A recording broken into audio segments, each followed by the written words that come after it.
네, 오늘 광고가 좀 길었는데 우리 계시록 말씀 이제 얼마 남지 않았습니다. 우리 계시록 20장 말씀.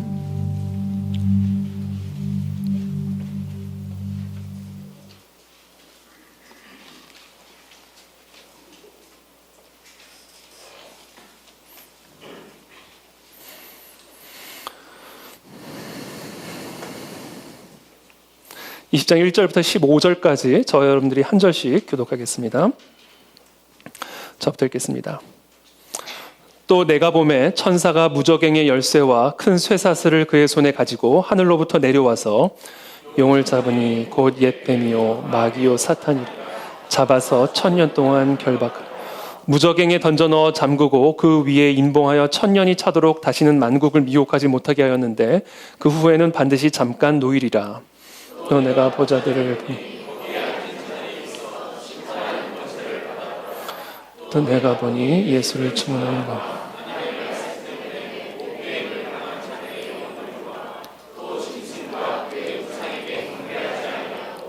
그들의 이마와 손에 그의 표를 받지 않는 자들이 살았어. 그 나머지 죽은 자들은 그 1000년이 차기까지 살지 못하더라. 이는 첫째 부활이라.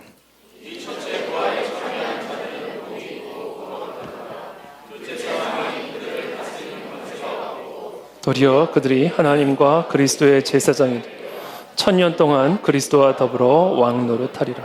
1000년이 참에 사탄이 그 옥에서 놓여 나와서 땅의 사방 백성 곧 곡과 마곡을 미혹 모아 싸움을 붙이리니 그 수가 바다의 모래 같으리라. 그들이 지면에 널리 퍼져 성도들의 진과 사랑하시는 성을 두르매 하늘에서 불이 내려와 그들을 태워버리고 거기는 그 짐승과 거짓 선지자도 있어 세세토록 밤낮 괴로움을 받으리라. 또 내가 크고 흰 보좌와 그 위에 앉으신 이를 보니 땅과 하늘이 그 앞에서 피하여 간 데 없더라.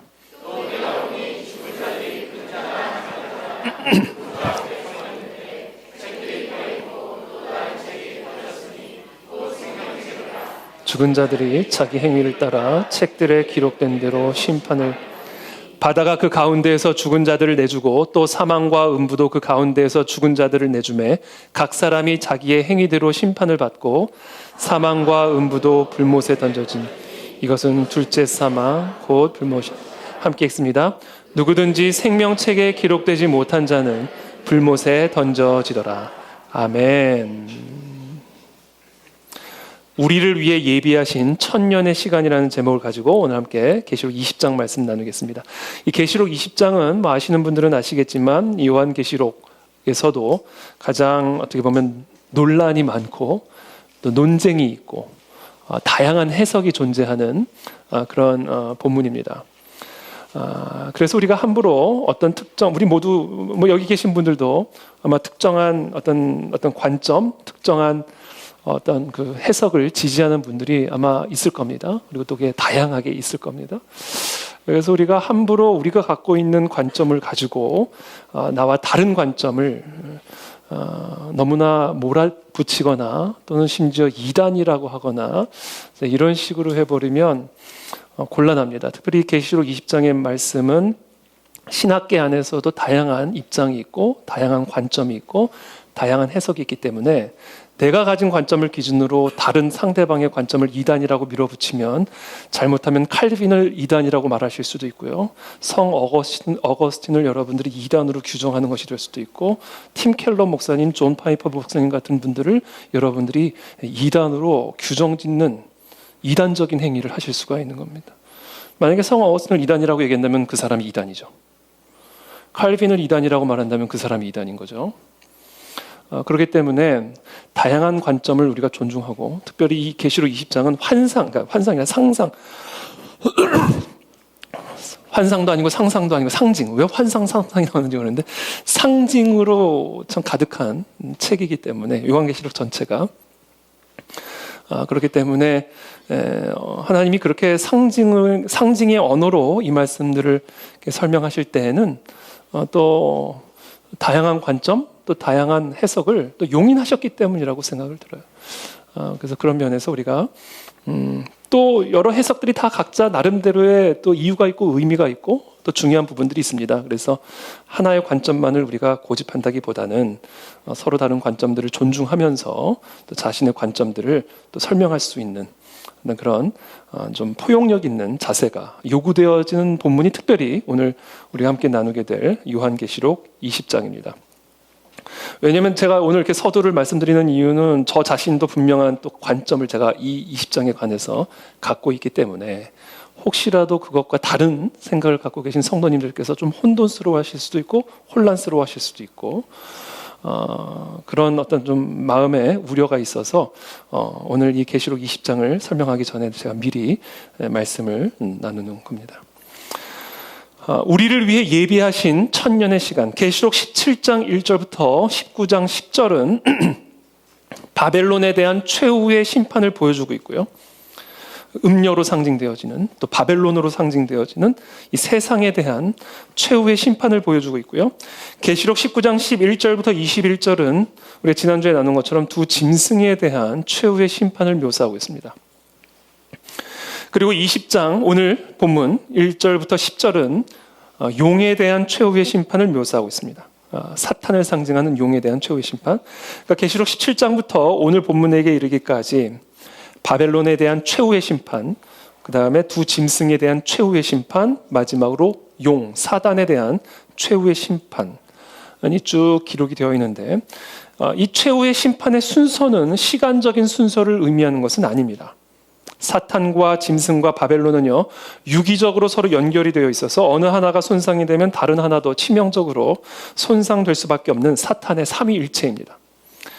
그러므로 계시록 17장부터 기록하고 있는 이 모든 최후의 심판 시리즈는 예수 그리스도의 재림의 때에 사탄의 삼위일체에 대해 이루어질 최후의 심판을 보여주고 있는 하나의 그림입니다. 이게 성경에서 장으로 나누어져 있기 때문에 분리된 것처럼 보여지지만 사실은 최후의 심판을 하나의 그림으로 보여주고 있는 것이죠. 그래서 성경은 지난 17장부터 쭉 보시면 또 장이 바뀔 때마다 새로운 이야기가 시작이 되는 게 아니라 계속해서 연결시킵니다. 또 2일 후에 내가 보니 계속해서 이것은 결국은 17장부터 이어지는 최후의 심판의 시리즈, 예수 그리스도의 재림과 함께 역사의 종말과 함께 시작될 최후의 심판 시리즈를 하나의 그림으로 보여주기 위한 문학적 장치다. 자, 오늘 본문에서는 사탄, 즉 용에 대한 최후의 심판, 그리고 11절부터 15절까지는 그 사탄의 삼위일체를 따르는 불신자들과 배교자들을 향한 최후의 심판을 묘사하고 있습니다. 자, 그렇게 해서 계시록 17장부터 20장까지의 최후의 심판 시리즈가 마무리가 되고 계시록 21장부터는 최후의 심판 이후에 시작될 새 하늘과 새 땅의 역사가 시작이 됩니다. 그래서 오늘 우리가 계시록 20장 말씀을 좀 살펴볼 텐데요. 그 중에서도 특별히 오늘은 저는 1절부터 10절까지의 말씀을 좀 더 중점적으로 나누고자 합니다.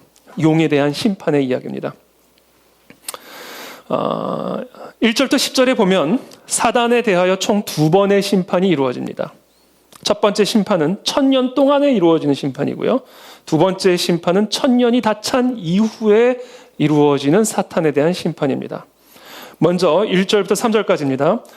또 내가 보매 천사가 무저갱의 열쇠와 큰 쇠사슬을 그의 손에 가지고 하늘로부터 내려와서 용을 잡으니 곧 옛 뱀이요 마귀요 사탄이라. 잡아서 1000년 동안 결박하여 무저갱에 던져 넣어 잠그고 그 위에 인봉하여 1000년이 차도록 다시는 만국을 미혹하지 못하게 하였는데 그 후에는 반드시 잠깐 노일이라. 이게 1000년 동안에 이루어지는 사단에 대한 첫 번째 심판입니다. 그리고 나서 7절부터 10절까지는 사단에 대한 두 번째 심판이 기록이 되어 있습니다. 7절부터 읽어드릴게요. 1000년이 참에 사단이 그 옥에서 놓여 나와서 땅의 사방 백성 곧 곡과 마곡을 미혹하고 모아 싸움을 붙이리니 그 수가 바다의 모래 같으리라.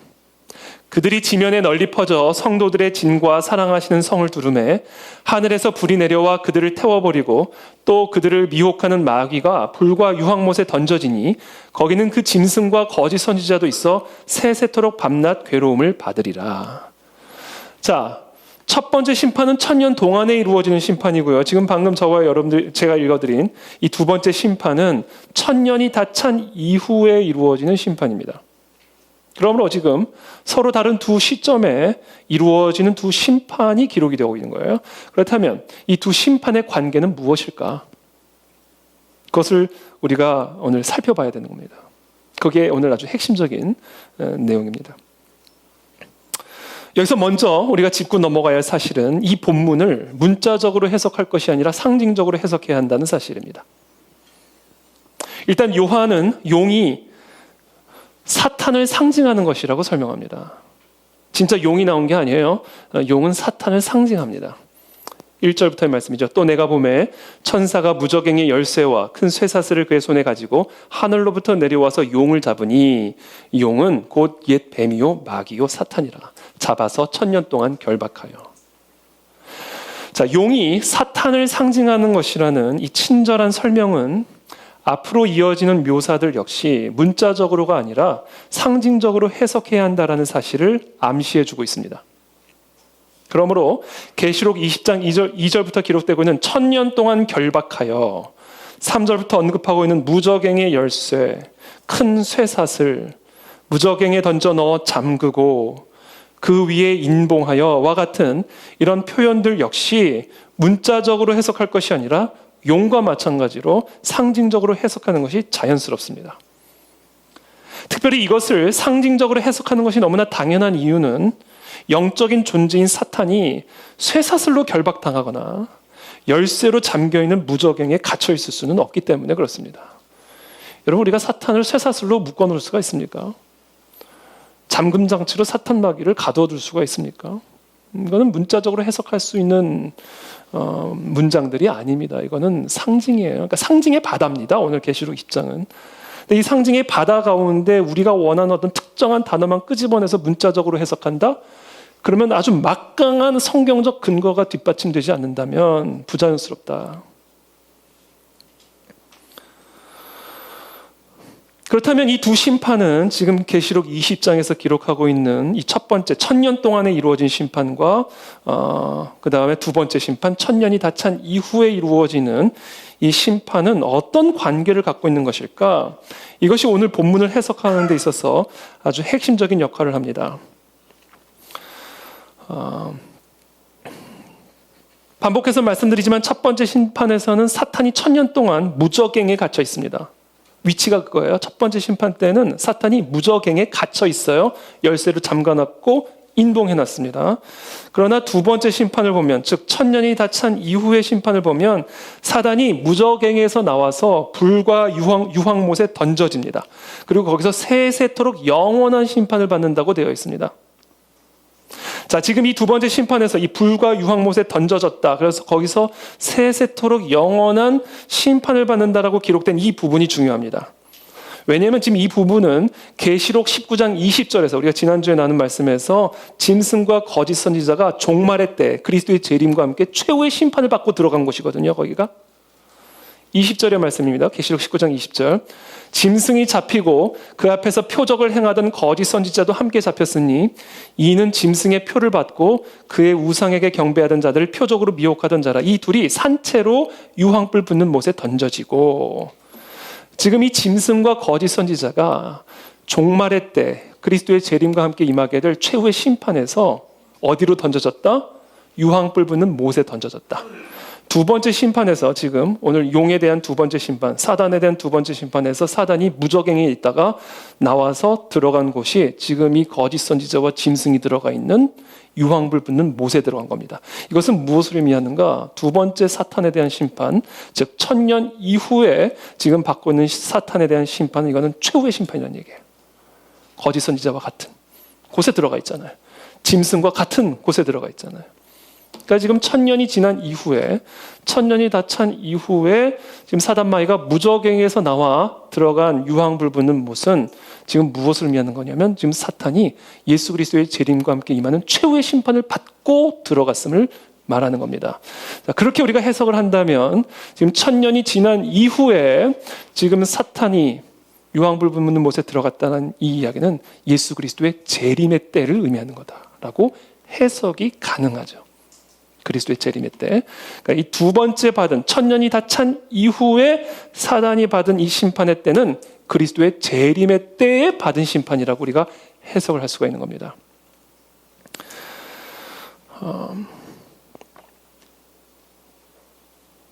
자, 그런 의미에서 천년이 채워지기 이전, 그러니까 천년이 지난 후에 지금 이루어진 사단에 대한 심판이 그리스도의 재림의 때에 이루어진 최후의 심판이라면, 그렇다면 천년이 채워지기 이전인 천년 동안, 천년이 차기 이전의 천년 동안 이루어진 첫 번째 심판은 예수 그리스도의 재림 이전, 즉 예수 그리스도께서 십자가에서 죽으시고 부활하셔서 승천하신 그 그리스도의 초림의 때에 사단에게 이루어진 심판을 의미하는 것으로 해석하는 게 자연스럽겠죠.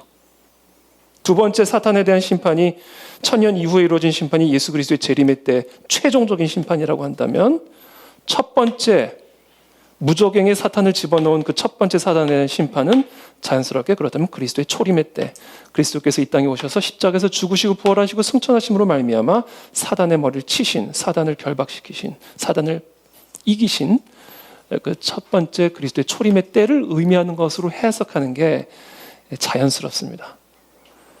지금까지 이해되셨죠? 네. 자, 그런 의미에서 천년 동안이라는 시간, 그러니까 천년이 찬 이후가 아닌 천년이 차기 이전에 이 천년이라는 동안 시간은 계시록 20장에 기록된 다른 상징들과 마찬가지로, 또한 계시록에 등장하는 다양한 숫자들과 마찬가지로 14만 4천, 666, 7, 4 등등의 다양한 숫자들과 마찬가지로 문자적인 천년을 의미하는 것이라기보다는 예수 그리스도의 재림 이전, 그러나 예수 그리스도의 초림 이후, 즉 그리스도의 초림과 그리스도 재림 사이의 기간인 교회 시대 또는 마지막 시대를 상징하는 것으로 해석하는 것이 자연스러워 보인다. 즉 지금 저와 여러분들이 살아가고 있는 지금 바로 이 시대가 천년 동안의 시대인 겁니다. 그리고 우리는 그 천년이 다 찬 이후에 그리스도의 재림의 때, 최후의 심판의 때를 기다리며 살아가고 있는 것이다. 이와 같은 해석에 기초하여 우리는 다음과 같은 결론을 내릴 수가 있습니다. 사단은 예수님의 초림을 통하여 이미 무저갱에 감금되어지는 첫 번째 심판을 받았다. 그러나 성경의 다른 모든 부분에서, 또 요한계시록에서 우리에게 가르쳐 주듯이 그럼에도 불구하고 여전히 사단은 우는 사자와 같이 두루삼킬 자를 찾아다니고 있다. 그래서 교회를 핍박하고 있고 로마 황제 앞에 절하지 않으면 목이 잘리고 이런 위협 속에 살아가고 있다. 그래서 그리스도의 다시 오시는 그때까지는, 천년이 다 찬 이후의 그 시간까지는 아직은 사탄 마귀가 멸절당하지 않았고 여전히 우는 사자같이 삼킬 자를 찾아다니고 있다. 그러나 천년이 다 차게 되면, 그때가 언젠지는 모르지만 예수 그리스도께서 다시 오시는 그 재림의 때에 지금 우리를 위협하고 공격하고 있는 사탄 마귀는 이제는 무저갱이 아니라, 열쇠로 잠궈 놓을 수 있는 그런 무저갱이 아니라 불과 유황못에 던져져 세세토록, 영원토록 밤낮 괴로움을 당하게 될 것이다. 그때부터는 우리는 전혀 사탄 마귀와 놀 일이 없다. 논다는 표현이 그렇지만 사탄 마귀의 공격을 받을 일이 없다. 해를 당할 일이 없다. 라고 해석을 할 수가 있는 것이죠. 자, 예수 그리스도의, 조금 더 제가 설명을 좀 더 드려야 돼요. 예수 그리스도의 초림을 통해서 이루어진 사단에 대한 첫 번째 심판은요, 심판의 성격을 지금 어떻게 기록을 하고 있냐면 무저갱에 가두어 두었다라고 표현하고 있습니다. 1절부터 내가 보매 천사가 무저갱의 열쇠와 큰 쇠사슬을 그의 손에 가지고 하늘로부터 내려와서 용을 잡으니 곧 옛뱀이요 마귀요 사탄이라, 잡아서 천년 동안 결박하여 무저갱에 던져 넣어 잠그고 그 위에 인봉하여 천년이 차도록 다시는 만국을 미혹하지 못하게 했는데 그 후에는 반드시 잠깐 노일이라. 그렇다면 이것을 우리가 어떻게 해석해야 될까? 지금 이 첫 번째 심판에서는 분명히 완전히 잠가서 만국을 더 이상 미혹하지 못하게 한다고 말씀하셨는데, 지금 우리의 현실은 뭐예요? 성경의 다른 가르침은 뭡니까? 요한계시록에서 나타나고 있는 다른 현실은 뭡니까? 우는 사자처럼 여전히 삼킬 자를 찾아다니고 있다는 거예요. 무저갱에 분명히 갇혀있다고 그러는데 무저갱에서 나와서 삼킬 자를 찾아다니고 있는 거예요. 그럼 이걸 도대체 우리가 어떻게 이 모순을, 이 서로 다른 이 관점을 어떻게 하나로 만들 수 있을까? 그 키를 저는 여기서 찾죠. 3절 마지막 부분에 그 후에는 반드시 잠깐 노일이라.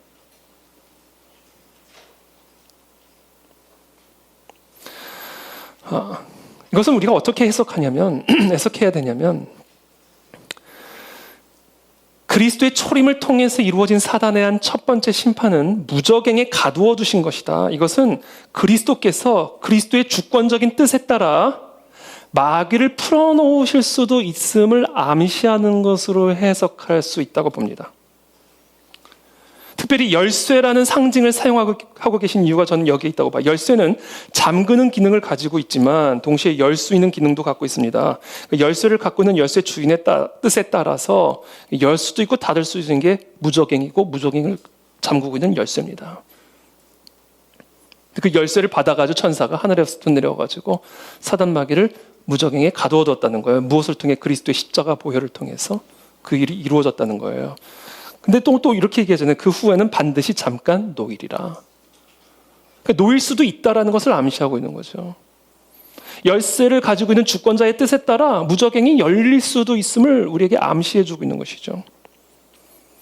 그러므로 천년 동안을 예수 그리스도의 초림부터 재림 때까지, 즉 교회 시대 또는 마지막 때를 의미한다고 해석을 하면, 무저갱에 갇혀있는 사탄 마귀는 그리스도의 궁극적인 지배권에 예속되어 있음을 의미하는 것이고, 들어가라면 들어가야 되고 나오라 그러면 나와야 되는 철저한 그리스도의 지배권에 예속되어 있음을 의미하는 것이고, 그리스도께서는 그리스도의 뜻을 이루기 위해서 때로는 사탄 마귀를 무저갱에서 풀어주셔서 사단의 권세를 행하게 하실 수도 있음을 지금 이 3절은 우리에게 암시해주고 있다라고 해석할 수가 있습니다. 사도 베드로도 사단이 우는 사자처럼 두루 삼킬 자를 찾아다닌다고 그랬잖아요. 수많은 교회와 성도들이 용과 짐승 그리고 거짓 선지자에서 핍박을 당하고 죽었잖아요. 특별히 계시록 6장을 보면 어린 양이 7인 중에 첫 번째 인을 떼실 때, 이 7인을 떼실 수 있는 유일한 권세를 가진, 열쇠를 가진 어린 양이 이 7인 중에서 첫 번째 인을 떼실 때에 갑자기 흰 말이 나옵니다.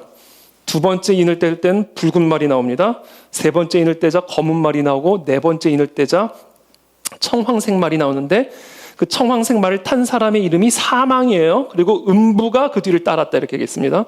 그러니까 지금 어린 양이 인을 떼실 수 있는 유일한 권세와 열쇠를 갖고 있는 예수 그리스도께서 인을 뗄 때마다 말들의 색깔이 다른 말이 나오는데, 그 말들이 나올 때마다 환란의 정도가 심해지는 거예요. 말을 풀 때마다, 인을 뗄 때마다 말을 풀어요. 그 말이 나갈 때마다 환란이 심해지는 거예요. 그러니까 이런 모든 계시록에 나온 이런 환상들을 좀 종합해서 볼 때, 오늘 20장 3절에 무저갱에 던져 넣어 그 위에 임봉을 하고 천년이 차도록 만국을 미혹하지 못하게 하였으나 그 후에는 반드시 잠시 노일이라, 이러한 어떤 표현법은 만약에 우리가 이것을 예수 그리스도의 초림으로 인한 첫 번째 심판이라고 가정한다면, 그리고 천년 동안을 그리스도의 초림과 재림 사이의 기간으로 해석을 한다면, 결국 이것은 사탄 마귀가 그리스도의 지배권 안에 종속이 되어서 그 무저갱의 열쇠를 가진 분의 뜻에 따라 사용되어지는, 활용되어지는 그런 시대를 우리는 천년 동안의 시대로 해석할 수 있다 라고 이 연사는 주장하는 겁니다. 물 한 모금 마시겠습니다.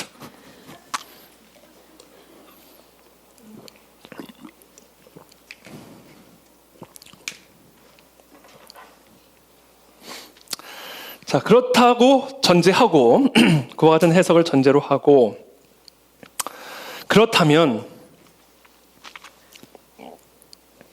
도대체 왜 그러시는 것일까?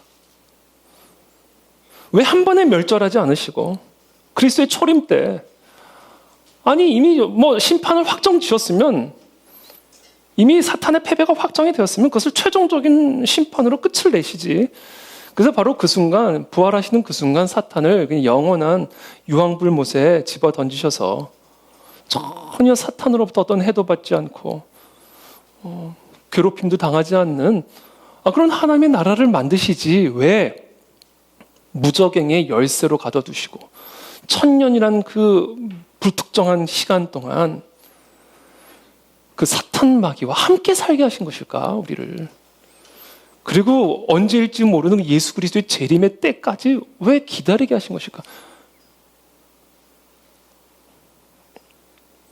도대체 왜 이 첫 번째, 두 번째 심판, 그리고 그 간극을 천년이라는 시간이나 허락하신 것일까? 오늘 그거를 제가 여러분들과 함께 나누고자 하는 겁니다. 왜 그리스도께서는 그리스도의 재림 때까지 사단 마귀의 활동을 허용하시는 것일까? 첫 번째입니다. 우리를 성장시키기 위함입니다. 그게 마귀의 활동을 허용하시는 이 천년 동안의 시간이 담고 있는 의미고 목적입니다. 우리를 성장시키기 위함이다. 사단 마귀는 예수 그리스도의 권세 아래 예속이 되었습니다. 십자가의 부활로 말미암아 사단 마귀는 자기 뜻대로 할 수 있는 게 아무것도 없어요. 오직 예수 그리스도의 권세만 굴복되어 있습니다. 왜냐하면 무저갱에 가다 놓고 열쇠를 주님이 갖고 계시기 때문에 완전히 그리스도의 권세에 예속이 되어 있습니다. 근데 가끔씩 예수님이 무저갱을 푸실 때가 있어요. 저와 여러분들의 삶에 무저갱이 열릴 때가 있습니다. 교회 안에, 나라 안에, 이 열방 안에 무저갱이 열릴 때가 있어요. 의도적으로 예수님께서 열쇠를 여셔서 잠깐 나가라, 풀어놓으실 때가 있다고요. 그 이유가 뭘까? 우리를 해치기 위함이 아니에요. 여러분, 사단 더 이상 무서워하지 않게 되길 축복합니다. 사단은 예수님의 무저갱 안에 들어가 있는 예속된 존재일 뿐이에요. 그럼 풀어놓으실 때는 예수님의 그 선하신 뜻이 있을 거 아니에요. 예수님만이 풀어주실 수 있으니까. 그럼 예수님 그걸 푸셨다. 그럼 그거 왜일까? 우리의 성장을 위함입니다. 하나님은 저와 여러분들의 있는 모습 그대로를 사랑하십니다. 그러나 그렇다고 해서 있는 모습 그대로 내버려 두지는 않으십니다.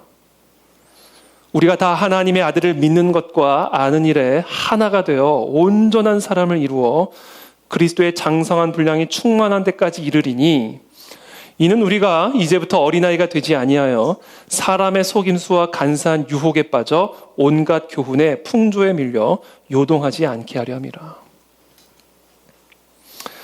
하나님은 우리가 예수 그리스도의 장성한 분량으로까지 하나님 아들을 믿는 것과 하나님을 아는 일에 온전하게 성장하기를 원하십니다. 그래서 이 땅에 이미 예수 그리스도로 말미암아 시작된 하나님의 나라를 우리 모두가 누리고 더 깊이 경험하기를 원하십니다. 그리스도로 말미암는 치유를 우리 모두가 경험하기를 원하시고요. 예수 그리스도의 보혈의 능력으로 말미암아 권능을 입는 것들을 우리 모두가 이 땅에서 경험하기를 원하셔요. 그것을 위해서는 우리가 성장해야 됩니다. 그렇다면 하나님이 우리를 그렇게 성장시키기 위해서 이미 시작된 하나님의 나라를 더 풍성하게 누릴 수 있는 장성한 분량으로까지 우리를 성장시키기 위해서 하나님은 어떤 방법을 사용하시는가? 무저갱을 여시는 방법을 취하신다. 열쇠를 가지고 문을 따시는 일을 하신다. 잠깐 나갔다 와라. 사단을 풀어내십니다. 즉 우리에게 천년 동안의 시간을 허락하신다. 사단이 풀어다니고 있는 천년 동안의 시간을 우리에게 허락하신다. 제가 종종 비유를 들어서 말씀드렸는데, 이 청어와 물메기의 비유를 제가 종종 설교 때 소개해드린 일이 있습니다. 이 아놀드 톰비라고 하는 영국의 역사가가 이 역사의 원리를 설명을 할 때 도전과 응전의 원칙, 그러니까 challenge and response의 원칙으로 역사의 원리를 설명합니다. 어느 나라든 국가적인 도전이 오면 그것에 대한 반응을 통해서 국가가 성장하고 역사가 발전되어진다라는 이런 도전과 응전의 원리를 이제 설명을 했는데, 이 토인비 박사가 그 원리를 설명할 때 종종 들었던 비유가 청어와 물메기의 비유입니다. 청어는 영국에서 가장 많은 영국 사람들이 좋아하는 고급 어종입니다. 이게 비싼 이유는 물론 맛도 맛이지만 이 영국에서 멀리 있는 북해나 베링 해협에서 이 청어가 잡히기 때문에 그것을 멀리 가서 잡아가지고 오면요, 오는 길에 이게 다 죽어요, 청어가. 그래서 싱싱한 이 청어를 먹기가 어렵습니다. 그래서 싱싱한 청어를 혹시라도 이제 갖게 되면 이게 비싸지는 거죠. 그래서 이제 조금이라도 더 싱싱한 청어를 영국 사람들에게 공급하기 위해서 이런저런 고민을 하다가 어느 순간부터 영국 런던 수산시장에 아주 싱싱한 살아있는 그런 청어들이 팔리기 시작하는데 그 비결이 뭐였냐면 저 먼 바다에서 청어를 잡았을 때 그 청어를 잡은 그 통 안에 뭐를 같이 집어넣냐면 청어의 천적인 물메기를 같이 집어넣은 거예요. 그럼 물메기는 청어를 먹고 살거든요. 그러니까 이 한 집안에 이 물메기가 들어온 거예요. 그게 웬 날벼락이에요. 그러니까 끝까지 살려고 발버둥 치다가 진짜 살아서 오는 거예요. 잡아먹히지 않기 위해서 깨어서 잠자지 않고. 잠을 잘 수가 있겠습니까? 잠자지 않고 요리조리 어디서 나올까? 초예민한 상태에서 그렇게 살다가 진짜 아주 싱싱하게 이제 영국 런던 수산시장에 도착하게 되는 거죠. 이게 다 물메기덕입니다. 물메기덕. 하나님은 저와 여러분들을 성장시키기 위해서 저와 여러분들의 삶에 물메기를 풀어놓으십니다. 청어에게 있어서 물메기와 함께 이동하는 그 조그만 통 안에서 물메기와 함께 이동하는 시간은 아마도 1000년 같은 시간이었을 거예요. 하루가 1000년 같았을 겁니다.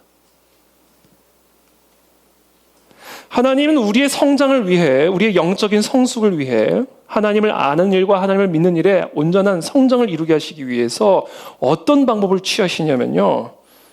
무적행에 가두어 두었던 사단 마귀를 풀어주십니다.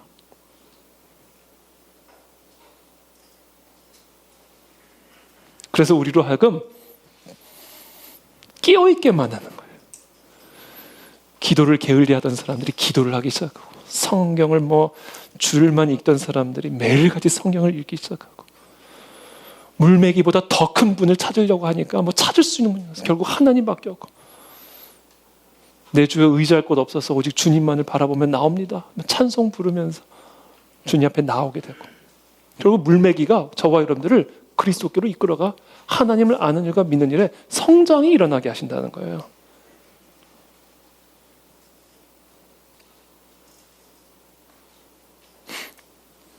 계시록 20장 7절에 보면요. 1000년이 찬 이후에 1000년이란 시간이 지난 이후에 사단이 그 옥에서 놓여 나와서 땅의 사방 백성 곧 곡과 마곡을 미혹하고 모아 싸움을 붙이리니 그 수가 바다의 모래 같으리라.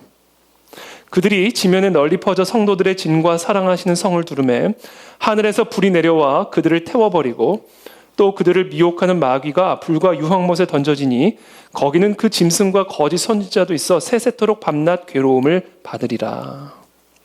지금 이 말씀을 조금 제가 좀 설명을 드리면 1000년이 다 지난 이후에 사단이 이제 옥에서 나와 이제 땅의 사방에 흩어져 있는 백성 곧 곡과 마곡을 미혹해서 전쟁을 위해서 모았다 이렇게 기록을 하고 있습니다. 자, 여기서 등장하는 곡과 마곡은 에스겔서 38장과 39장에 등장하는 마곡이라고 하는 나라를 다스리는 왕의 이름이 곡이에요. 그러니까 하나님께서 에스겔서를 보면 마곡의 왕 곡으로 하여금 강력한 군대를 일으키게 함으로써 바벨론 포로에서 막 귀환한 이스라엘 백성들을 치게 하십니다. 쳐들어가게 하셔요. 근데 그때 하나님께서 이 연약한 군대도 제대로 정비되어 있지 않은 바벨론 포로에서 막 귀환한 이스라엘 백성들이 이 강력한 마곡의 군대를 패퇴시켜 버립니다. 그것을 통해서 하나님은 이 이스라엘 백성들에게 어떤 메시지를 주고자 하셨는가? 너희가 지난 70년 동안 바벨론 포로로 끌려가 있었던 이유는 내가 무능했기 때문이 아니다. 내가 바벨론보다 약했기 때문에 너희가 끌려가는 것을 그냥 보고만 있을 수밖에 없었던 게 아니다. 내가 저 강력한 마곡의 군대를 너희를 위해서 패퇴시킨 거 봤지 않는가? 너희가 바벨론 포로로 끌려갔던 이유는 내가 연약했기 때문도 아니요, 내가 무능했기 때문도 아니라 다 뜻이 있었기 때문이다. 그렇다면 그 뜻이 무엇이었는가? 하나님을 아는 일과 하나님을 믿는 일에 하나가 되어 온전한 장성한 분량으로까지 성장하여 어린아이와 같이 헛된 철학과 속임수에 요동하지 않는 그런 견고한 하나님의 사람으로 내가 너희를 세우기 위함이다.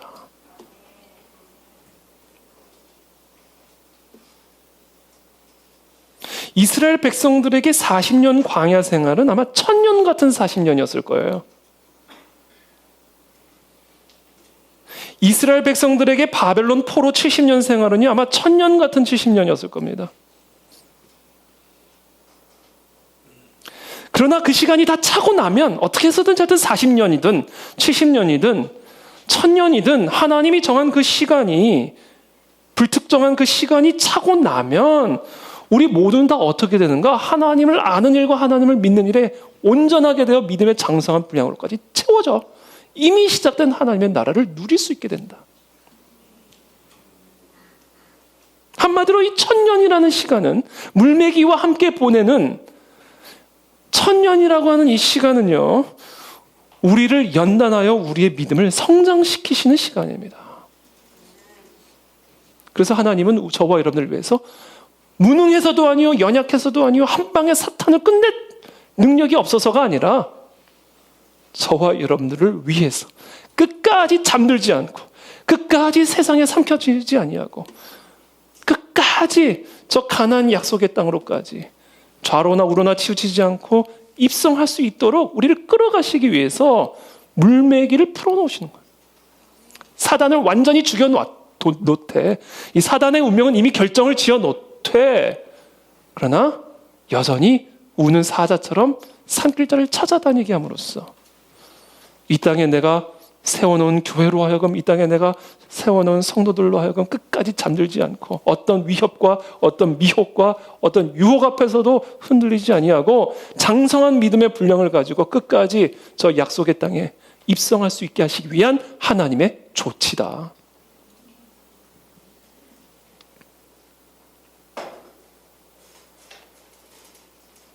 그래서 야고보서는 이렇게 이야기합니다. 내 형제들아, 너희가 여러 가지 시험을 당하거든 온전히 기쁘게 여기라. 너희가 너희의 삶에 물매기를 만나거든, 예수 그리스도께서 너와 여러분 우리들의 삶에 무저갱을 혹시라도 열어놨거든, 그것을 여신 분은 예수 그리스도 외에는 없으니 기쁘게 여겨라. 이는 너희 믿음의 시련이 인내를 만들어내는 줄을 너희가 알미라. 그 1000년과 같은 인내의 시간을 끝까지 이루라. 그것을 통과함으로 그 1000년의 시간이 지난 이후에, 1000년의 시간을 다 채운 그 이후에 너로 하여금 온전하고 구비하여 조금도 부족함이 없게 하려 함이라. 이어서 말씀하십니다. 시험을 참는 자는 복이 있나니 이는 시련을 견디어낸 자가 주께서 자기를 사랑하는 자들에게 약속하신 생명의 면류관을 얻을 것이기 때문이라. 자, 그런 의미에서 1000년 동안이라고 하는 이 시간은 그리스도께서 사탄 마귀를 없애버린 시간이 아니에요. 사탄 마귀를 활용하는 시간입니다. 온 세상을 사탄 프리존으로 만들어주신 시간이 아니에요. 그리스도께서 사탄 마귀를 무저갱에 가두어 두었다가 저와 여러분들을 위해 필요하실 때마다 끄집어내서 우리의 유익과 성장을 위해서 사용하시는 시대입니다. 1000년과 같은 인내의 시간을 거친 이후에 우리를 정금과 같이 나오게 하신 후, 그때 비로소 마귀는 유황불 못에 던져지게 되는 거예요. 그게 너의 용도다, 사탄아. 그러니까 내 아들을, 내 딸을 이렇게 믿음의 장성한 분량으로까지 세워주고, 이제 너 다시 들어가. 역사적으로는 그리스도의 재림의 때, 그래, 이렇게 그리스도의 교회를 세웠고, 그렇게 임하는 내가 원하는, 내가 작정한 하나님의 백성들을 내가 다 가나안 땅에 입성시켰으니 오케이, 수고했다. 이제 지옥으로 들어가라. 영원한 세세토록 유황불못으로 들어가. 그게 너의 용도다. 그래서 예수님은 이 사단을 단 한 번에 모든 심판을 확정 지으셨음에도 불구하고 두 번의 심판으로 나누셔서 첫 번째 심판은 확정된 패배지만 최종적인 패배는 아닌 상태로 남겨두심으로써 우리를 위해, 이 땅의 교회를 위해 물매기 역할을 하게 하시고, 그러나 그 모든 역할을 감당한 이후에는, 천년이 지난 이후에는 이제는 최종적이고도 확정적인 심판으로 영원히 사라지지 않는 불과 유황못에 던져져 세세토록 밤낮 괴로움을 당하리라. 이것이 천년이라는 시간을 우리를 위해서 예비하신 이유입니다. 두 번째입니다. 그렇다면 하나님은 특별히 우리가 어떤 면에서 성장하기를 원하실까? 여러 면에서 우리가 성장하기를 원하시죠. 그래도 우리가 성장해야 할 영역들은 여러 가지가 있죠. 그러나 그 중에서도 특별히 하나님께서 우리 안에서 성장시키기를 원하시는 부분이 무엇일까? 천년이라는 이 시간을 통해, 물매기와의 이 시간들을 통해서 하나님은 도대체 어떤 성장을 원하실까? 하나님은 우리가 사탄을 이기는 일에 있어서 성장하기를 원하십니다. 사탄을 이기는 일에 있어서 성장해야만 이미 시작된 하나님의 나라를 더 풍성하게 누릴 수 있기 때문에 그래요. 우는 사자와 같이 두루 삼킬 자를 찾아다니는 이 사탄 마귀와 함께 살고 있기 때문에 이미 이 땅에서 시작된 하나님의 나라를 누리려면요, 끊임없이 싸워야 됩니다. 그리고 끊임없이 이겨야 돼요. 그래야만 이미 시작된 하나님의 나라를 끊임없이 누릴 수가 있습니다.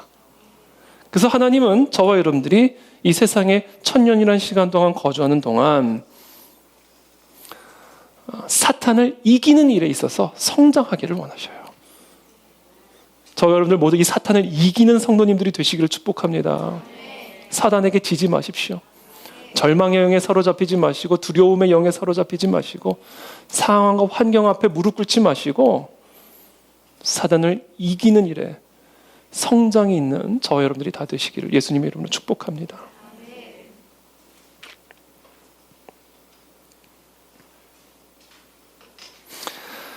그래서 오늘 본문 20장 1절부터 10절까지를 보면요, 첫 번째 부분은 첫 번째 심판, 그리스도의 초림을 통해서 이루어진 심판, 그러나 무적행에 가두어 두어서 때에 따라 열쇠를 열고 나올 수 있게 하시는 그 심판에 대한 이야기를 나누시고, 20장 7절부터 10절까지는 천년이 다 찬 이후에 최종적인 심판에 대한 이야기를 하시면서 그 중간에 핵심적으로 마치 샌드위치의 햄처럼 아주 핵심적으로 보좌에 앉아서 그리스도와 함께 권세를 가지고 통치하는 권세자들의 모습을 보여주고 있어요. 자, 너희들에게 물매기를 허락하신 이유는 이와 같은 권세자가 되어 너희들 가운데 일하고 있는 사탄 마귀를 들어다가 불과 유황못에 집어 던지는 권세자가 되게 하기 위함이다.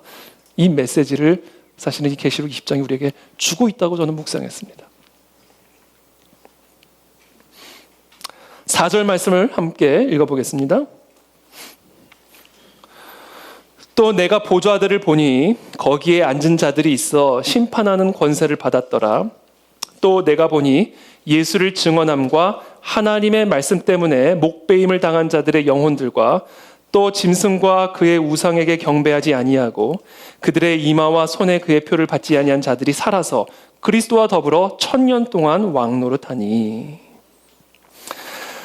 자, 지금 예수 그리스도와 함께 그리스도의 재림 이전 동안 물매기와 함께 사는, 사탄 마귀와 함께 살고 있는, 사탄 마귀가 풀어다니고 있는 이 천년이라는 시간 동안에 그리스도와 함께 더불어 왕노릇하고 있는 성도들의 모습을 그려주고 있는 거죠. 하나님의 나라를 이미 누리고 있는 성도들의 모습을 보여주고 있는 거예요. 로마 제국의 시퍼런 서술 앞에서도 하나님의 나라를 이미 누리고 있는 비결을 지금 이 4절부터 6절이 이 20장의 중간 부분이 우리에게 보여주고 있는 것이죠. 계시록 4장 2절에 보면 하나님을 보좌에 앉으신 이로 묘사합니다. 보좌는 통치자의 자리죠. 그러므로 4절에 내가 보좌들을 보니 거기에 앉은 자들이 있어 심판하는 권세를 받았더라. 지금 그러므로 이제 보좌에 앉은 자들이라는 것은 결국은 하나님의 통치에 동참하는 자들을 의미하는 겁니다.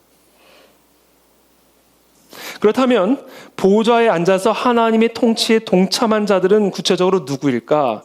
이 4절의 본문에서는 이 보좌에 앉은 자들의 자들을 두 종류의 그룹으로 설명합니다. 첫 번째는 내가 보니 예수를 증언함과 하나님 말씀 때문에 목배임을 당한 자들의 영혼들과 첫 번째 그룹이고요. 두 번째, 짐승과 그의 우상에게 경배하지 아니하고 그들의 이마와 손에 그의 표를 받지 아니한 자들이 살아서 그리스도와 더불어. 그러니까 순교당한 성도와 아직은 살아있는, 그러나 언제든지 순교당할 수 있는 신앙적 결단을 가지고 살아가고 있는 잠재적 순교자들, 이 두 그룹이 지금 하나님과 함께 보좌에 앉아 왕노릇하고 있는 그 주인공임을 지금 설명해주고 있는 겁니다. 순교당한 자들, 그리고 아직 순교당하지는 않았지만 잠재적으로 순교를 당할 수 있는 진짜 그리스도인들. 이들은 누구일까? 여러분, 죽은 성도나 살아있는 성도나 죽어서 하늘에 가 있는 성도나 아직은 살아있어서 이 땅에 남아있는 성도나 다 교회입니다. 왜? 성도는 안 죽어요. 죽는다고 죽은 게 아니에요. 그렇기 때문에 순교를 당한, 그래서 하늘에 올라가 있는 성도들이나 아니면 아직은 죽지 않아서 이 땅에 살아남아있는 성도들이나 결국은 다 하나예요. 교회입니다. 결국 지금 여기서 말하는 두 그룹은 무엇을 의미하는가?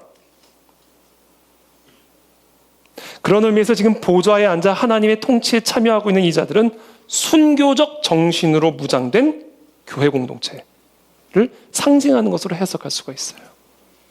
순교를 당했거나 아니면 언제든지 잠재적으로 순교를 당할 수 있는 이 성도들은 순교적 정신으로 무장된 진짜 교회.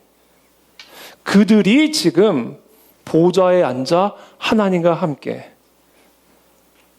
사단 마귀를 제어하며 이미 이 땅에 시작된 하나님의 나라와 통치를 누리고 있는 자들임을 보여주고 있는 거예요.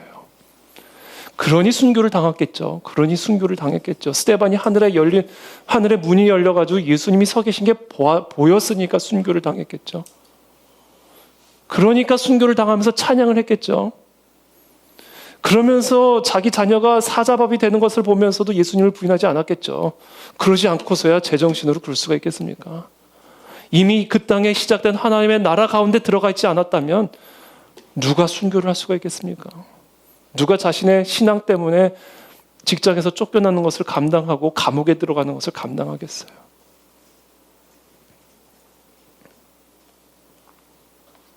결국은 이와 같은 순교적 정신으로 무장된 이 자들이 하나님과 함께 이 세상을 통치하고 있는 보좌에 앉은 자들임을 지금 보여주고 있는 것이죠.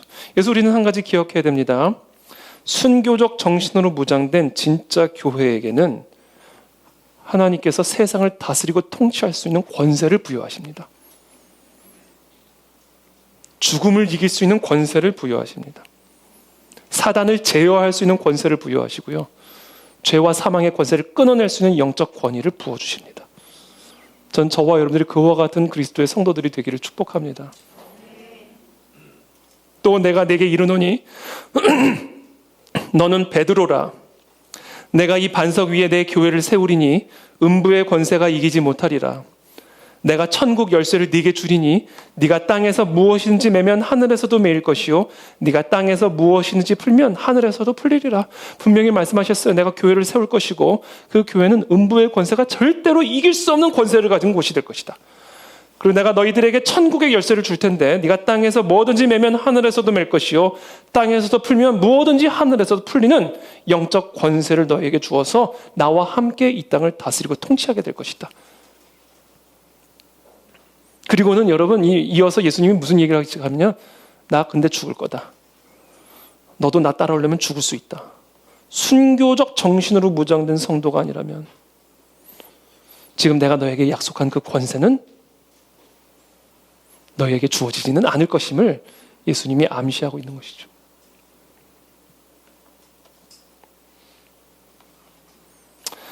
예수님께서는 하나님 나라의 복음을 전파하도록 하기 위해서 12제자를 보내셨을 때 그들에게 모든 귀신을 제어하며 병을 고치는 능력과 권세를 주셨고요. 하나님의 나라를 전파하면서 앓는 자를 고치게 하셨습니다. 70명의 제자들은요, 마을과 동네에서 하나님의 나라를 전파한 후에 기쁨으로 돌아와가지고 예수님에게 이렇게 보고합니다. 주여, 주의 이름으로 선포하면 귀신들도 떠나더이다. 그때 예수님께서 말씀하시죠. 사탄이 하늘로부터 떨어지는 것을 나도 보았다. 이렇게 말씀하시죠. 그게 저와 여러분들에게 주어진 권세예요. 저와 여러분들은 예수 그리스도의 이름으로 이 사탄 마귀를 대적하는 권세를 가진 자들임을 여러분 기억하시길 축복합니다. 이 세상의 운명은 교회에게 달린 겁니다. 그래서 왜냐하면 교회에게 음부의 권세가 이길 수 없는 권능을 주셨기 때문에 그렇습니다. 저는 우리 그 안에 진리교회를 통하여 이 땅에서 역사하는 모든 흑암의 영들을 대적할 수 있는 하나님의 군대가 되기를 기도하고 축복합니다. 그렇다면 우리에게 주어진 권세가 그렇다면 그 권세를 우리가 어떻게 활용할 수 있을까? 이건 또 다른 문제입니다. 내게 주어진 권세와 그 권세를 활용하는 건 또 다른 겁니다. 여러분 지금 그 권세를 활용하고 계십니까? 저와 여러분들의 교회를 위해서 그 권세를 지금 사용하고 계십니까? 저와 여러분들의 가정을 위해서 지금 그 권세를 사용하고 계시고 이 나라를 위해서 지금 그 권세를 사용하고 계십니까? 그 권세를 사용하기 위해서 우리는 무엇을 해야 하는가? 먼저 예수 그리스도의 이름에 그와 같은 권세가 있다는 사실을 먼저 아셔야 됩니다. 예수 그리스도의 이름을 선포하는 것보다 더 위대한 설교가 없고요. 예수 그리스도의 이름으로 기도하는 것보다 더 강력한 기도는 없습니다. 예수 그리스도의 이름을 가볍게 여기는 자는, 예수 그리스도의 이름 안에 담겨지는 권세가 무엇인지를 모르는 자들은 절대로 우리에게 주어진 권세를 누릴 수 없고 사용할 수가 없습니다.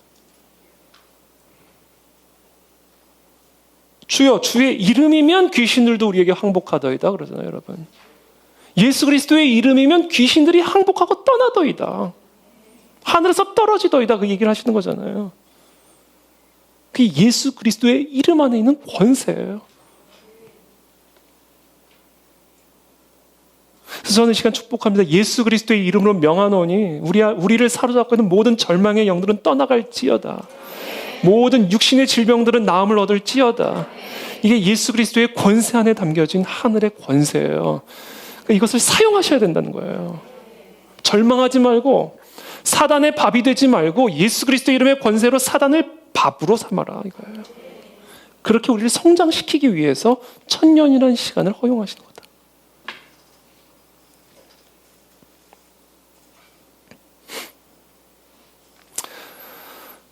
예수 그리스도 이름의 권세가 있습니다. 근데 그것을 아는 것만으로는 또 부족해요. 예수 그리스도 이름의 권세를 알아야만 사단 마귀를 대적할 수 있지만, 그러나 더 중요한 거는요, 그만큼 중요한 거는요, 뭐가 사단의 역사인지를 알아야 돼요. 그래야 예수 그리스도 이름의 권세로 대적할 것 아닙니까? 사단의 역사가 무엇인지를 분별할 수 있는 영안을 가지고 있어야 됩니다. 그리고 그것을 정확하게 보고 사탄 마귀를 예수 그리스도 이름으로 대적할 수 있어야 되는 거예요. 어떻게 하면 사단의 역사를 분별할 수 있을까? 사단은요, 죄를 일으킵니다. 그리고 죄를 짓게 만듭니다. 이게 가장 사탄의 역사를 분별할 수 있는 아주 가장 기본적인 분별법이죠. 육체의 일은 분명하니 곧 음행과 더러운 것과 호색과 우상 숭배와 주술과 원수 맺는 것과 분쟁과 시기와 분냄과 당짓는 것과 분열함과 이단과 투기와 술취함과 방탕함과 또 그와 같은 것들이라. 전에 너희에게 경계한 것 같이 경계하노니 이런 일을 하는 자들은 하나님의 나라를 유업으로 받지 못할 것이요. 당연하죠. 사단이 하는 일인데. 오직 성령의 열매는 사랑과 희락과 화평과 오래 참음과 자비와 양성과 충성과 온유와 절제니 이 같은 것을 금지할 법이 없느니라. 그리스도 예수의 사람들은 육체와 함께 그 정욕과 탐심을 십자가에 못 박았느니라. 사단이 하는 일은 현저하고 분명합니다. 사단은 우리들로 하여금 죄를 유혹하고 일으키게 하고 짓게 만듭니다. 우리는 그와 같은 죄의 유혹 앞에 또는 죄 가운데 있을 때 예수 그리스도의 이름의 권세를 가지고 대적해야 됩니다. 떠나갈지어다, 끊어질지어다. 왜냐하면 그 배후에 사단의 역사가 있기 때문에 예수 그리스도의 이름의 권세로 대적해야 합니다. 또한 사탄은 하나님의 사역을 파괴하고 대적합니다.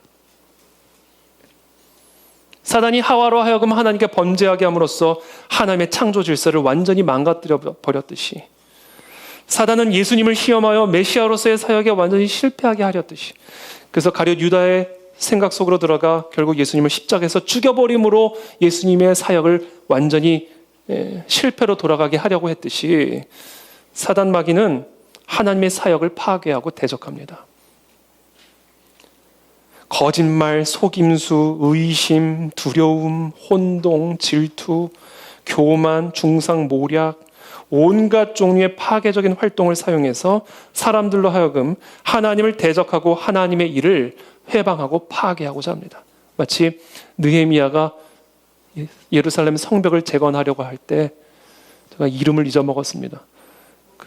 네? 네? 산발라. 네, 하여튼. 네. 막 여기저기서 갑자기 들려가지고요. 하여튼 그 사람들.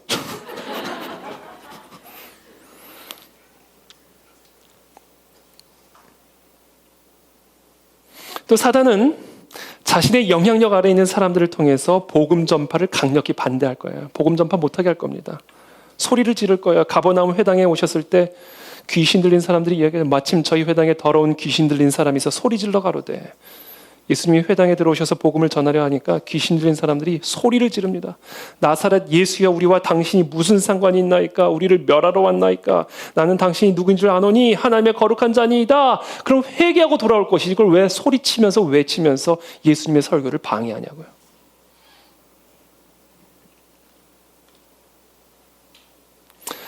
사단은 하나님의 사역을 파괴하고 대적합니다. 얼마나 설교를 방해하는지 몰라요. 토요일마다 저는요, 영적 전쟁입니다. 토요일마다. 때로는 막 속에서 막 참소를 해요. 네가 설교를 또 해? 웬만하면 그만두고 도망가라. 토요일마다 어디론가 도망가고 싶은 마음도 들 때가 있어요. 다 설교고 보고 어디 멀리 도망가 버리고 싶을 때가 있어요. 이거는 설교 준비가 덜 돼서가 아니에요. 설교 준비는 항상 돼 있어요. 설교 준비가 안 돼 있기 때문이 아니고, 제가 그래서 아는 거예요. 이 사탄이 지금 이렇게 공격을 하는구나, 참소하는구나, 생각을 어지럽히고 있구나. 사단은 하나님의 사역을 파괴하고 대적합니다. 그걸 우리가 알아야 돼요. 이거 모르면 하나님 사역 못합니다. 왜? 사단이 방해하는데 그걸 모르고 방해받고 있으면 그게 한 보라도 전진을 할 수가 있겠어요?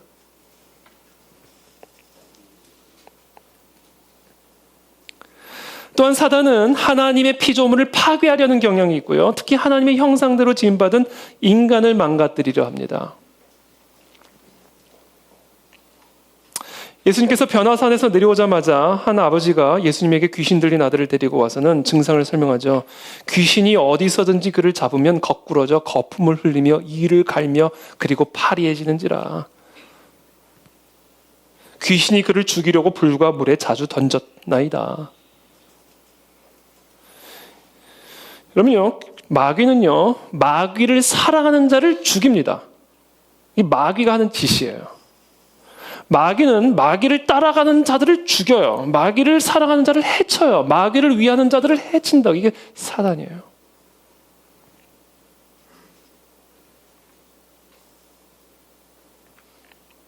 또한 마귀는 거짓 교리를 받아들이게 해서 예수가 육체로 오신 것을 부인하게 만듭니다. 그러니까 예수 그리스도를 부인하게 만들어요. 예수 그리스도의 신성을 부인하게 만듭니다. 예수 그리스도 이름의 권세, 예수 그리스도의 십자가에서의 죽음과 부활을 통하여 온 하늘과 땅의 모든 권세를 가지신 우리의 메시아여 구세주이심을 부인하게 만들어서 예수 그리스도 이름의 권세를 누리지 못하게 만듭니다.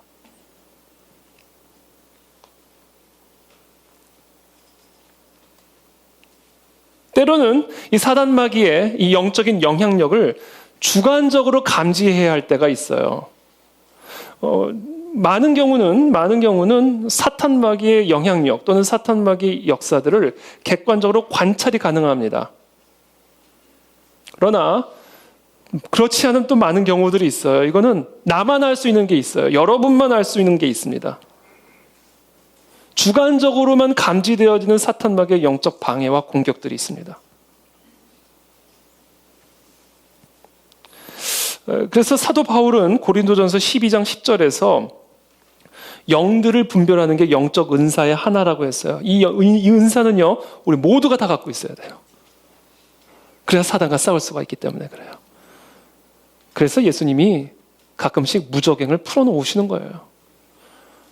처음에 당했을 때는 모르고 당하지만 두 번, 세 번 당하면 또 막이 왔네. 또 열렸구나. 이게 보이고 느껴지는 거예요. 그렇게 함으로써 이 감각들이 사탄마귀의 역사들, 회방과 유혹과 미혹의 이 사탄마귀의 계략들이 감각적으로 깨달아 알아지게 되는 겁니다. 자꾸 접하다 보면. 그렇게 함으로써 사탄과 싸워 이기는 일에 있어서 성장을 이루어가게 된다.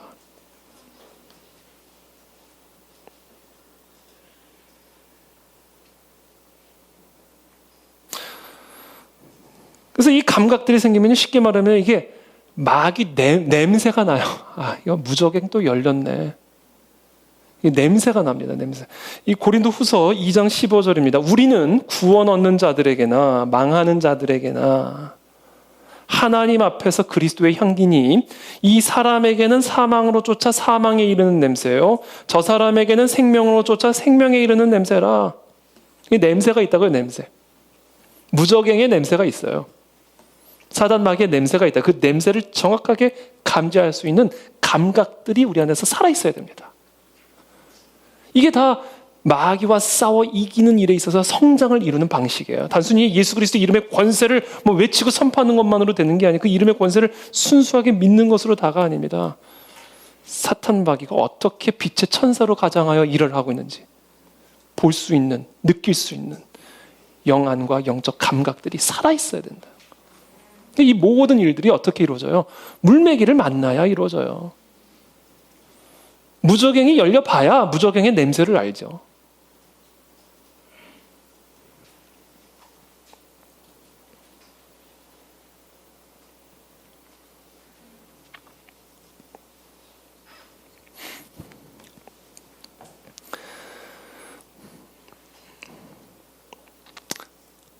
특별히 예수 그리스도의 이름의 권세로 대적을 해야 되고, 그러니까 마귀와의 전쟁에서 우리가 승리하기 위해서, 그 일에 있어서 성장하기 위해서는 예수 그리스도의 이름의 권세가 있음을 알아야 되고, 두 번째는 사탄 마귀의 역사가 무엇인지를 분별할 수 있어야 되고요. 마지막으로 세 번째는요, 우리의 영적 상태가 항상 건강한 상태가 유지되어 있어야 됩니다. 아까 잠깐 얘기했지만 귀신 들린 아들을 아버지가 데리고 왔을 때 제자들이 막 땀을 뻘뻘 흘리면서 치유하려고 했지만 치유가 되지 않았습니다. 근데 예수님께서 치유를 하시죠. 그리고 나중에 이제 돌아가면서 예수님, 우리는 어째서 쫓아내지 못했습니까? 라고 질문하자 예수님 하시는 말씀이 뭐예요? 기도 외에는 이런 유가 나갈 수 없느니라. 만나서 기도해서는 아무 일도 안 난다. 항상 기도하다가 만나서 기도해줘야 역사가 일어나는 거지. 만나서 말씀 전해준다고 말씀의 능력이 나타나는 게 아니다. 항상 말씀을 먹다가 말씀을 전해야 말씀의 능력이 나타나는 거지. 그러므로 우리가 이 사탄 마귀와 싸워 이기는 일에 있어서 성장은 어떻게 가능한가? 우리의 영적인 체질의 성장이 꾸준히 이루어져야 돼요. 새벽 기도가 우리의 일상이 되어야 되고요.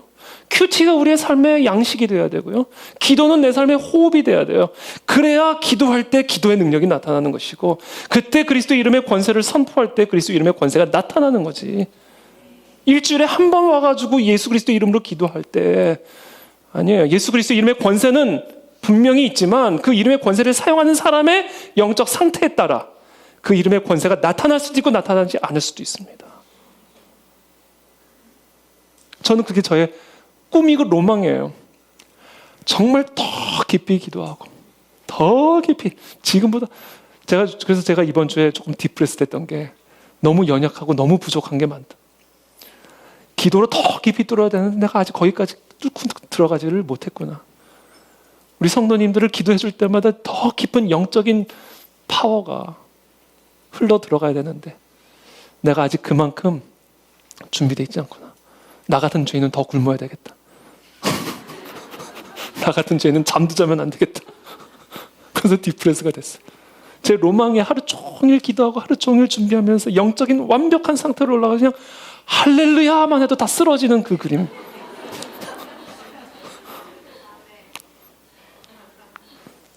정말 기도해 줄 때 진짜 하나님의 나라가 그 심령 속에 임할 수 있는 그런 사람. 만약에 우리의 부모가 그런 부모가 된다면, 우리의 교사들이 그런 교사가 된다면, 우리의 교회 지도자들이 그런 교회 지도자들이 된다면, 우리의 순장들이 그런 순장들이 된다면, 이 교회는 이미 하나님의 나라를 누리기 시작하는 거예요.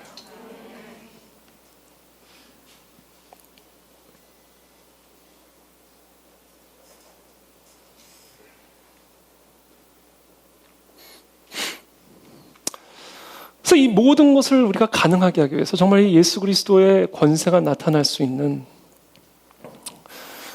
그래서 정말 이 사탄 마귀를 대적할 수 있는 영적 권위를 가진 그런 하나님의 사람으로 우리가 세워지기 위해서는요, 마지막 세 번째입니다. 마지막 세 번째. 우리에게 뭐가 필요하냐면요, 우리가 진짜가 돼야 돼요.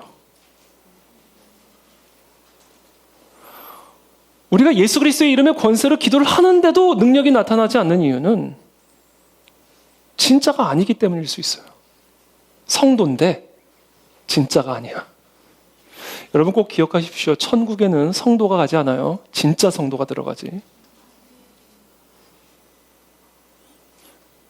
음부의 권세를 이길 수 있는 교회는 그냥 교회가 아니에요.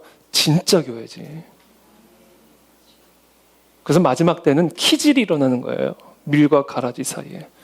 이게 생긴 게 비슷하거든요. 밀이나 가라지나. 이 키질을 위해서 무저갱을 열어놓으시는 겁니다. C.S. 루이스가 얘기했어요. 사람이 죽고 사는 것이 내 삶의 문제가 되기 전까지는 내가 정말 뭘 믿고 살아가고 있는지를 확인할 길이 없다.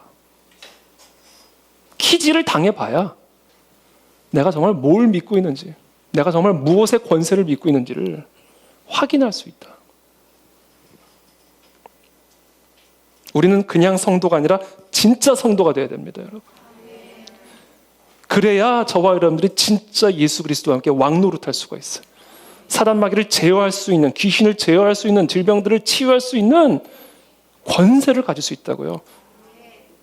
진짜 성도가 돼야 돼요. 그럼 진짜 성도는 누군가? 그걸 오늘 4절이 보여주는 거예요. 내가 보자들을 보니 거기에 앉은 자들이 있어 심판하는 권세를 받았더라. 누구에게 그 권세를 주셨는가? 또 내가 보니 예수를 증언함과 하나님의 말씀 때문에 목배임을 당한 자들의 영혼들과 또 짐승과 그의 우상에게 경배하지 아니하고 그들의 이마와 손에 그의 표를 받지 아니한 자들이 살아서 그리스도와 더불어 1000년 동안 왕노릇하니. 순교적 정신으로 무장된 교회. 어떤 상황 속에서도 짐승 앞에 무릎 꿇지 않기로 결단한 교회. 예수 그리스도에는 다른 신을 두지 않기로 결단한 그와 같은 교회와 성도들만이 예수 그리스도의 권세, 이름의 권세를 가지고 함께 왕노릇할 수 있다는 거예요. 이 1000년이라는 시간 동안.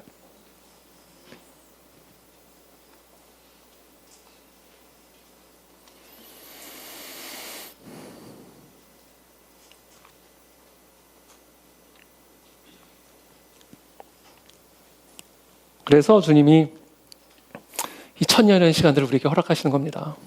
그래서 이 물매기와의 시간들을 통해서 우리를 진짜 성도로 체질 변화를 시켜가는 거예요. 이 정도의 위협이 왔어요. 그 정도 위협 앞에서 우리가 어떻게 진짜 성도의 모습을 보이는지를 보시는 거죠. 그렇게 해서 계속해서 우리를 단련하고 연단함으로써 사단을 이길 수 있는, 귀신을 제어할 수 있는, 질병을 치유하고 영적 전쟁에서 승리할 수 있는 예수 그리스도의 이름의 권세로 무장된 그리스도와 함께 왕노릇할 수 있는 교회와 성도들로 세워가시는 겁니다.